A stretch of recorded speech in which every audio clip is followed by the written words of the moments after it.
gerakan Tagar Indonesia Gelap. Mensesnek Prasetyo Hadi merespons demo mahasiswa sebagai kebebasan berpendapat dan pemerintah terbuka menerima masukan. Soal Tagar Indonesia Gelap yang digaungkan mahasiswa, Pras minta jangan dibelok-belokkan. Menurutnya tak ada Indonesia Gelap. Assalamualaikum warahmatullahi wabarakatuh. Alhamdulillah wassalatu wassalamu ala rasulillah. Saya baru selesai ya sholat asar berjamaah di masjid. Udah sholat asar belum? Kalau belum sholat asar di skip tuh wajah saya. Ini ada daftar panjang tuntutan mahasiswa untuk Prabowo dalam aksi Indonesia Gelap. Iya ya, dia isinya apa sih mahasiswa itu? Tapi kalau kemarin saya baca, itu memang tuntutannya ini ya, melalui kajian-kajian yang mendalam, ada otaknya gitu tuntutannya itu, mahasiswa itu.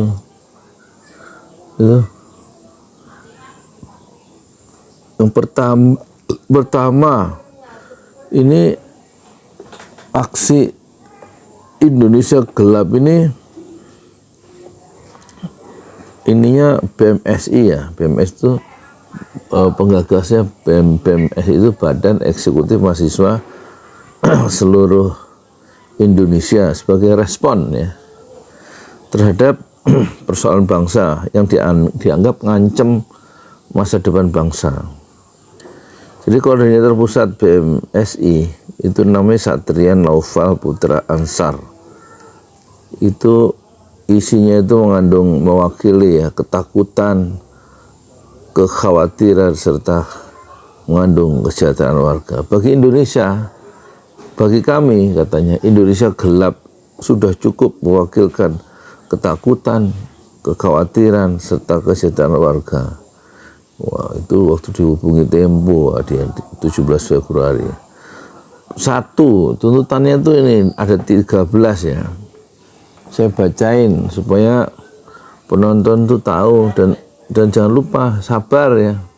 Jangan diklik, jangan skip. Satu, mahasiswa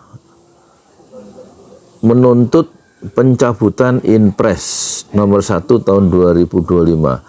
Baru ini Inpres itu instruksi presiden. Mahasiswa mendesak pemerintah untuk mencabut instruksi presiden Inpres nomor 1 tahun 2025 yang menetapkan pemangkasan anggaran di berbagai sektor termasuk pendidikan.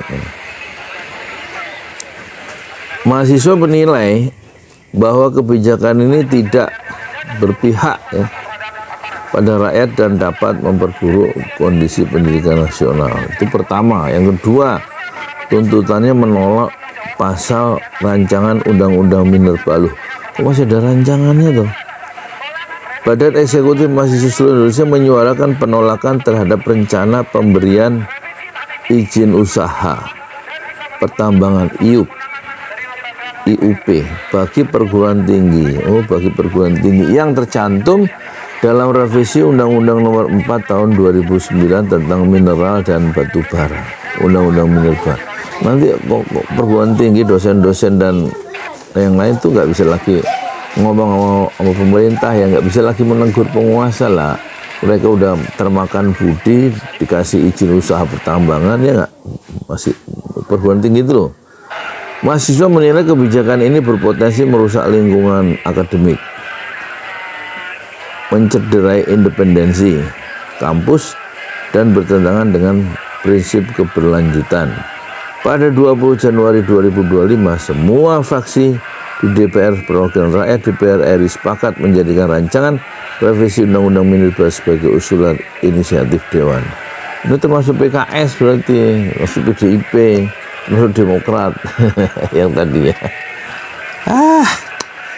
Susah, rakyat siapa yang diwakili? 3, nih, tentang evaluasi program makan bergizi gratis. Ini potensi untuk jadi korupsi di sini, bocor anggaran ini. Para mahasiswa dari berbagai daerah menuntut evaluasi untuk program yang diunggulkan dalam pemerintahan saat ini. Ya anak-anaknya makan, orang tuanya nggak punya kerjaan karena nggak ada duit tuh. Ya kepala keluarganya akhirnya dapurnya nggak ngebul. Ya. Dalam aksi yang diadakan oleh Badan Eksekutif Mahasiswa Keluarga Mahasiswa Universitas Andalas (UNAP) bersama Politeknik Negeri Padang (PNP) menuntut agar anggaran program tersebut dikeluarkan dari anggaran pendidikan. Iya, dikeluarkan anggaran program makan bergizi gratis. Presiden BEM Keluarga Mahasiswa UNAD Universitas Andalas, Dedi Irwansyah, mengatakan dengan adanya program makan bergizi gratis atau MBG, dana APBN terkurasi ya, sehingga memerlukan efisiensi anggaran. Menurutnya program ini harus dievaluasi untuk kemudian tepat sasaran. Ya orang jelas ini maksudnya, dihapus saja. Ya dihapus lah. Biarin anak-anak itu yang ngasih makan orang tuanya sendiri, keluarganya sendiri kan gitu. Ya kan? Orang tuanya dikasih kerja supaya punya penghasilan, terus orang tuanya, keluarga itu karena ada pekerjaan yang disiapkan pemerintah dimudahkan, terus ngasih makan anak-anaknya sendiri. Ini mah ngasih makan anak gratis, nggak semua kan, pilih-pilih juga dan bertahap, nggak serentak. Ya nggak semua dapat, nggak ada keadilan di situ. Tidak hanya itu, para mahasiswa yang ikut turun dalam aksi Indonesia Gelap menilai bahwa pemerintah seharusnya perlu mempertimbangkan efektivitas, transparansi, dan dampak terhadap kesejahteraan masyarakat luas sebelum mengimplementasikan MBG. Dihapus saja makan bergizi gratis itu. Nggak usah ikut-ikut ke luar negeri udah pada establis itu orang tuanya, sistem sosialnya udah bagus ya kan. Jadi anak-anak lebih diperhatikan di sekolah itu ya. Anak orang tuanya pada punya penghasilan semua di sekolah itu, nggak kayak kita. Orang tuanya pada susah, anaknya juga pada nggak sarapan. Tapi itu solusinya bukan ngasih makan gratis tuh, orang tuanya yang dimudahkan pekerjaan. 4. Kaji ulang pemangkasan anggaran. Seorang peserta aksi dari Universitas Muhammadiyah, Profesor Dr. Hamka Uhamka Al, menyampaikan bahwa ia ikut berdemonstrasi karena merasa gelisah dengan adanya kebijakan efisiensi anggaran. Dia mengungkapkan kekhawatirannya bahwa pemotongan anggaran yang diinstruksikan oleh Presiden Prabowo bisa menghambat perkembangan dan kemajuan perguruan tinggi. Apalagi efisiensi ditujukan pada program-program yang sebenarnya bukan prioritas seperti makan bergizi gratis. Padahal ada yang lebih prioritas, yaitu pendidikan gratis. Nah, itu pendidikan gratis ya. Ucap A di Jakarta Pusat, Senin 17 Februari 2025. Mana dek? Sholat belum asar? Sholat lah. 5. Tuntut Perpu perampasan aset. Badan Eksekutif Mahasiswa mendesak ya, Prabowo untuk segera menerbitkan Perpu tentang perampasan aset. Ini lagi masuk prolegnas kan, belum dibahas, nggak bakalan dibahas kayaknya ini. Karena kalau dibahas ya nanti menghajar anggota DPR sendiri yang koruptor itu kan, atau calon-calon koruptor itu. Jadi keluarkan Perpu, peraturan Presiden pengganti undang-undang ya. Hal ini karena rancangan undang-undang terkait perampasan aset tersebut telah lama tertunda tanpa kejelasan. Tapi sudah masuk prolegnas ya. Bahkan tidak dimasukkan ke dalam daftar prioritas legislasi nasional oleh Badan Legislasi DPR RI. Oh enggak masuk prioritas ya, bakalan 5 tahun nggak dibahas itu. Itu perampasan aset. Jadi koruptor-koruptor itu bebas. 6. Desak Tukin dosen ASN dicairkan. Salah satu tuntutan mahasiswa dalam aksi Indonesia Gelap adalah meminta pemerintah untuk memberikan hak-hak dosen yang tertahan, seperti tunjangan kinerja Tukin bagi dosen yang berstatus aparatur sipil negara. Ini nggak dibayar sama Jokowi nih. Kesian deh dosen-dosen nih tunjangannya. Kementerian Pendidikan Tinggi, Sains dan Teknologi Kemendikti Saintek sebelumnya mengumumkan bahwa tunjangan kinerja tukin dosen ASN 2020 sampai 2024 tidak dapat dicairkan loh. Iya toh.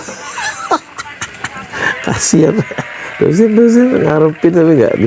Menurut Sekretaris Jenderal Kemendikti Saintek Tagor M. Simatupang, hal ini disebabkan karena tidak adanya pengajuan anggaran dari proses birokrasi yang nggak lengkap loh.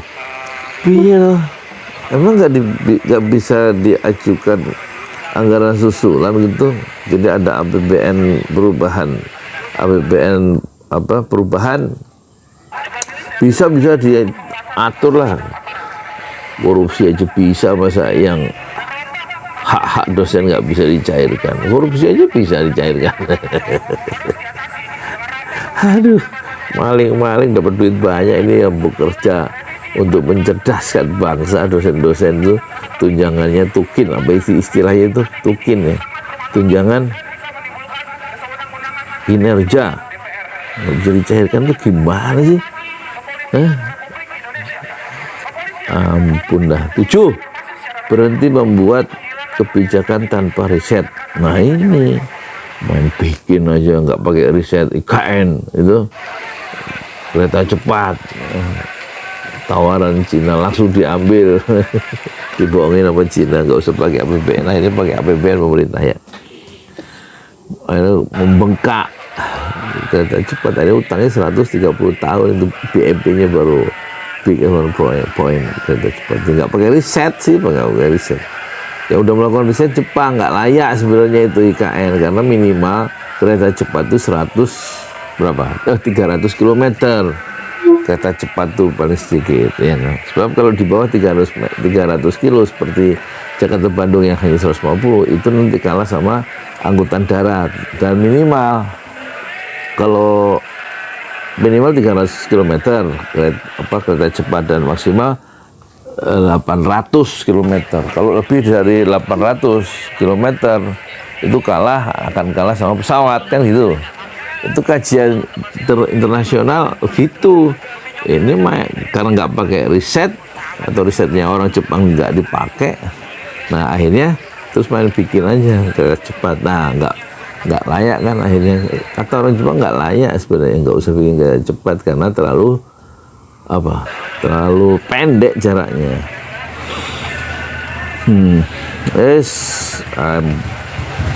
Jadi selain itu, mahasiswa demonstran mendesak pemerintah untuk menghentikan pembuatan kebijakan publik yang tidak didasari riset ilmiah yang jelas dan tidak berfokus pada kesejahteraan masyarakat gitu. Itu kereta cepat cocok untuk orang-orang yang main golf itu. 8. Mendesak efisiensi Kabinet Merah Putih. Selain itu, BEM seluruh Indonesia juga menuntut adanya efisiensi dalam struktur dan kinerja Kabinet Merah Putih, menolak revisi Undang-Undang TNI, Polri, dan Kejaksaan, serta mendorong pendidikan gratis, penghapusan peran ganda militer dalam pemerintahan sipil, dan reformasi. Ya kan? Penghapusan peran ganda. Banyak polisi-polisi aktif, TNI aktif masuk dalam pemerintahan sipil. Yang itu dulu Dwi Fungsi ABRI namanya, ditolak kan, sehingga di zaman reformasi. Tapi sekarang bukan hanya Dwi Fungsi, multifungsi. Itu yang ditolak oleh aksi demo itu. Udah ya.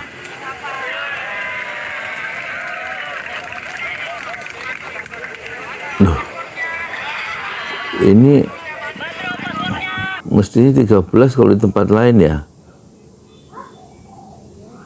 Oh, kira-kira itu. Jadi ya itulah ya, disimpulkan sendiri ya. Aksi Indonesia Gelap. Jadi banyak aktif, perwira aktif masuk kabinet, masuk pemerintahan sipil. Ada berapa ratus itu perwira polisi. Ada di majalah Tempo hari itu ya. Laporan majalah Tempo itu yang 100 dosa-dosa Jokowi itu. Terus polisi harus undang-undang direvisi undang-undangnya supaya budaya represi kekerasan tuh nggak jadi budaya polisi gitu loh. Ini laporan Tempo kurang sip, kurang canggih, kurang rinci. Ya. Sebenarnya ada 13 dirinci mestinya gitu. Ini editornya kurang rajin. Jadi baru 8. Ini mendesak kabinet efisiensi merah putih. Isinya harusnya kan dipisah itu ya, tentang revisi undang-undang TNI gitu. Kabinet merah putih itu kan terlalu gemuk, terlalu banyak. Kata Prabowo, orang apa-apa banyak, yang penting hasilnya. Nggak apa-apa gemuk, yang penting hasilnya. Maksudnya kalau banyak orangnya, ada wakil menteri 1, 2, itu kan ngabisin anggaran untuk gaji mereka itu loh. Itu Obama itu, zaman Obama, negeri yang kira-kira bisa apple to apple, maksudnya bisa dibandingkan agak setara karena penduduknya juga mirip ya, sekitar sekian ratus juta itu. Kita kan 280 juta, Amerika mungkin 300. Itu zamannya Presiden Obama, menterinya itu 15, 1, 2, 3, 4, 5, 6, 7, 8, 9, 10, 11, 12, 13, 14, 15 orang. Ya jangan dibandingin sama Timur Leste yang penduduknya 2 juta, menterinya ada 28 apa berapa. Bandingkan dengan Amerika, 15 ngurusi seluruh dunia kabinetnya itu. Nah, Prabowo nggak mau bandingkan dengan yang lebih rasional gitu. Ya wes, selebihnya dinilai sendiri Indonesia apa gelap apa enggak ya, kata orang pemerintah. Nggak ada Indonesia gelap, ya. Indonesia terang. Ya kalau bahasa Prabowo, pakai bahasa Prabowo, Indonesia terang dasmu. Kasar Prabowo tuh bahasanya monyet, maling, dasmu etik. Aduh, Prabowo, kita punya presiden kok omongannya kasar, nggak pantas. Kalau kata Ferdi Nuril, itu omongan Prabowo itu yang udah umur 73 kayak anak-anak ya, nggak cocok menurunkan kewibawaan sebagai seorang kepala negara yang harusnya punya wibawa. Rame si Ferdi Nuril di X itu loh, Twitter itu loh. Bisa, aku mau ngaji dulu, ngurusin Prabowo nggak ngaji aku. 1 hari 1 juz. Assalamualaikum warahmatullahi wabarakatuh.